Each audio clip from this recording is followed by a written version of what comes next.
So I've had a lot of good feedback on the 5 miles of hell video, and people are asking what was done to this T7 in order to make it through that trail. So that's what this video is about today, is how I build and set up my Tenere 700s. If you haven't seen that video, there will be a link in the description to the first adventure bike to complete 5 miles of hell trail. This is that Tenere 700s.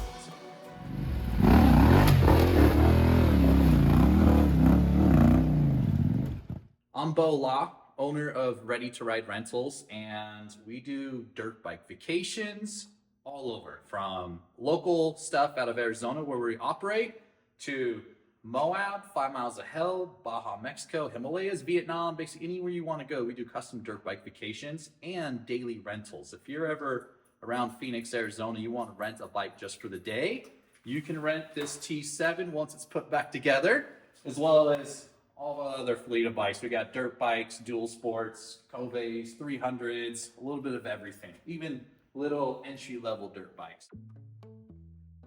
My history with adventure bike riding, I actually first started on dirt bikes, hard enduro riding. Absolutely love just the hard, technical, challenging trails just to see what I can get a bike through. And I feel like I've ridden every single track trail out there, handful of hard enduro races. Never professional, but just an amateur that just loves the challenge. And as I conquered all those, I really wanted to start exploring, what's out there. I wanted to see places, wanted to go places. And let's be honest, a dirt bike can go anywhere, but you don't want to be on that for a 1,500-mile trip cross country. And that's where adventure bikes come in. So as I started getting into the world of adventure bike riding, I was going for the most popular bikes, the ones that everyone wants, all the KTM 790s, 890s, Africa Twins, BMWs, and as I was riding those bikes intimidated the hell out of me because there's so much machine. And it felt like as soon as you would leave the gravel road, they got really scary really quick. So I wanted to travel, but I also wanted to not be restricted to just easy gravel roads. So I started trying a whole bunch of different adventure bikes. Like I said, I've had the 790s, the 890s. I've ridden a handful of BMW bikes, owned Africa Twins, and everything I've ridden, the T7 has been the most capable off-road bike, the most easiest to manage, and I've just fallen in love with this platform, with what it can do. So my most favorite thing about the T7 is the engine and the clutch, which we'll get into that. The engine is so smooth, linear power delivery. There is no traction control on it because you don't need traction control. It's not the most powerful motor in its class, but that's because it's not overpowered. It is just the right amount of power to do everything you need to do without the need to dumb down the power like the KTMs are. The KTMs are so powerful. They're really fun to ride, but like when you're just on open twisties, you hit that power, it's fun. But you get in off-road and tricky situations, you can't use that full power and it's hard to manage. You have to use traction control on the KTMs. The clutch on the Tenere is also my next favorite thing on these bikes. I've never burned down a clutch. 5 miles of hell video, people were commenting how much they're blown away at my clutch control and not ruining the clutch. It wasn't because of my clutch control, because this cable clutch can take a lot of abuse on this bike. This feels like a dirt bike. The way you're spread out on it, the way you get to stand up and push on that bike, you have so much room on this bike, you can ride it in attack position the whole time. Versus like the KTM, you got to kind of sit down in it more to balance, to get it the right. It just doesn't quite feel as natural as this does when you're in off-road terrain. So that covers the engine. But the chassis and the way that this bike is balanced is something I love so much about this bike, because even though it's 450 pounds, this is the easiest adventure bike I've ever ridden off-road, because the way the weight is balanced. It has a longer wheelbase, and the triangle position from the foot pegs to the handlebars, you are standing in this bike like a dirt bike, and it's easy to throw around. It's easy to manage. You really only feel the weight of it when you've got to pick it up. You do feel that top heavy weight a little bit more, but when you're riding it, it's so much easier to handle.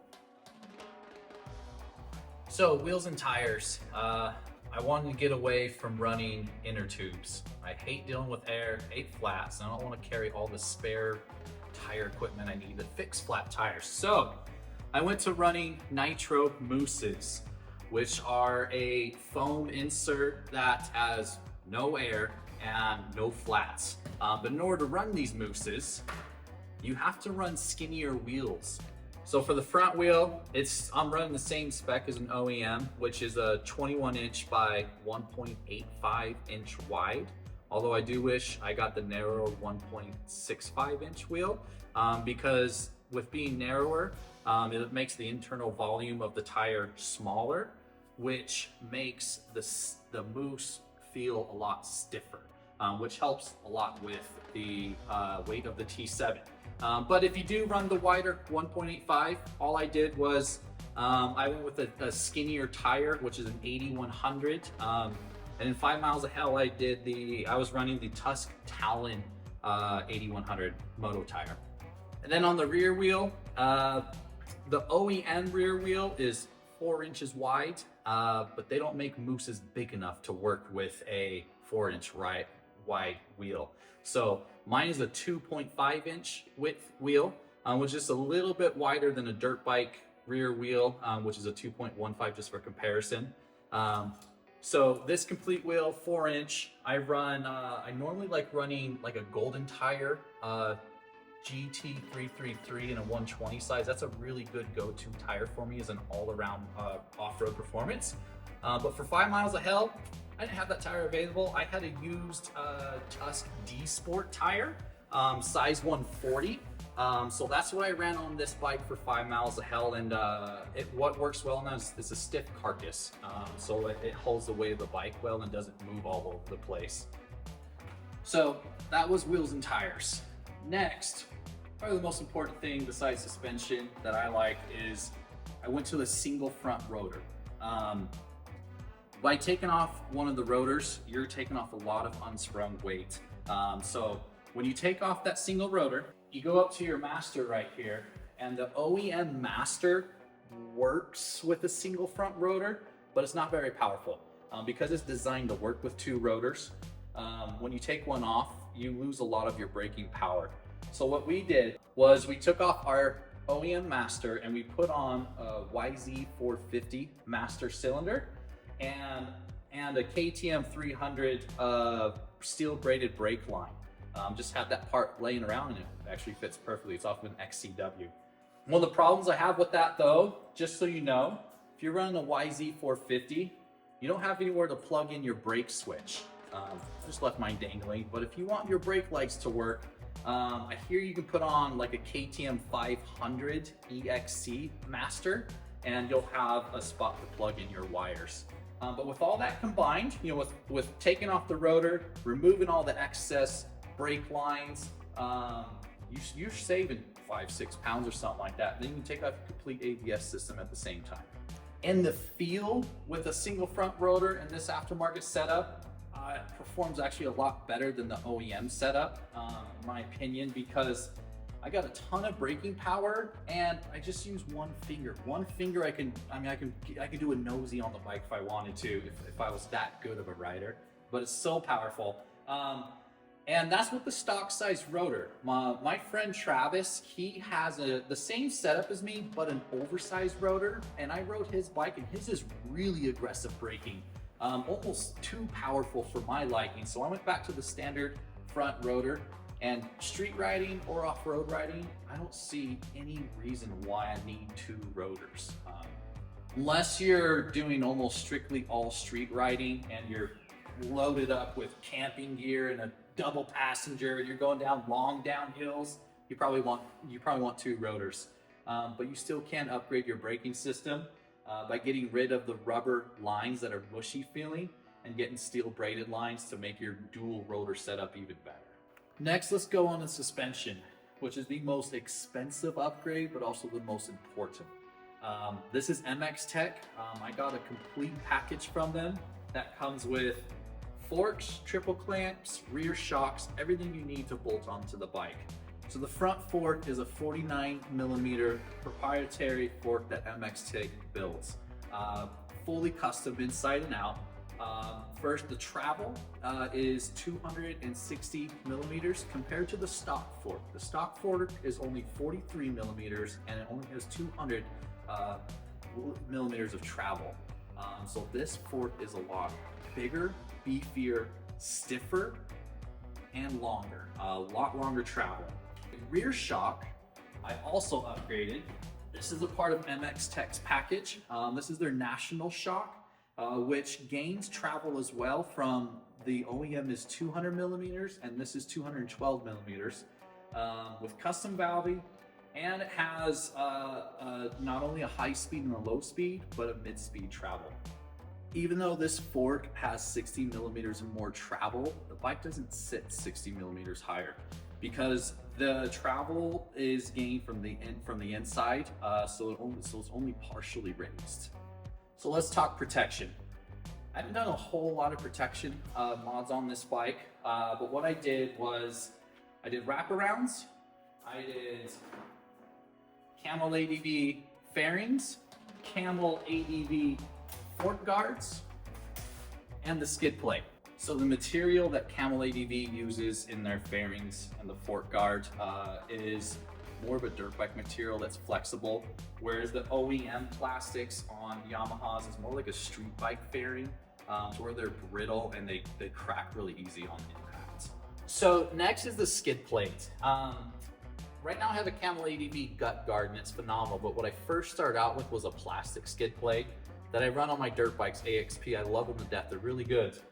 But on the T7, the plastic's too soft and it will still bend under the weight of the bike, and I've cracked oil pans on my other bikes. So I upgraded to the aluminum skid plate by Camel ADV gut guard, and it is very well built and it has a plastic slider on it underneath. So when you land on rocks, you're not on metal on rocks, you're on plastic, so you skid right over. And I've hit a lot of stuff with this plate and never damaged anything. So this is well worth. This is probably the most important protection piece on the entire bike. So let's talk about rider setup and rider comfort, and that's handlebars, foot pegs, brakes. So the handlebar I'm using is the Pro Taper Steering Dampener Low. I went with this because it is a lower profile with a straighter sweep. The OEM bar is a lot taller with a weird angle. So for off-road riding, it gets your weight wrong on that bike, especially when you're climbing uphill. Really awkward to hold on that bike. So with this handlebar setup, a lot more comfortable off-road handling. The foot pegs on the OEM ones are really tiny little things. I didn't change down or back or anything. I kept them the same height, but I went a lot wider. And these are IMS Adventure core pegs. I will say though, the Adventures are probably a little too wide, because sometimes when I go to dab my foot, my foot gets caught on it because it's so wide. I would go maybe a little bit narrower. But the pegs have been on 2 of my T7s now, and they've gone through a lot of beating, and those pegs have been holding up really well. I've also changed my brake pedal to Camel ADV. They call it the Fix, and it completely replaces the pedal, which changes the angle, the throw. You get a lot better braking power, and it's a lot burlier setup. It hits better. But the stock brake on the T7, everyone knows is horrible because you pretty much have the OEM brake pedal, you have to push like way down here to get it to do anything. So now with the Camel ADV, it doesn't have to move nearly as much in order to fully engage the rear brake. So that's phenomenal, the Fix. So let's talk about the engine and the power delivery of this bike. I have it mostly stock, with the exception of I have a slip-on muffler from Camel ADV. Opens it up a lot better and gives it an amazing growl. Sounds incredible.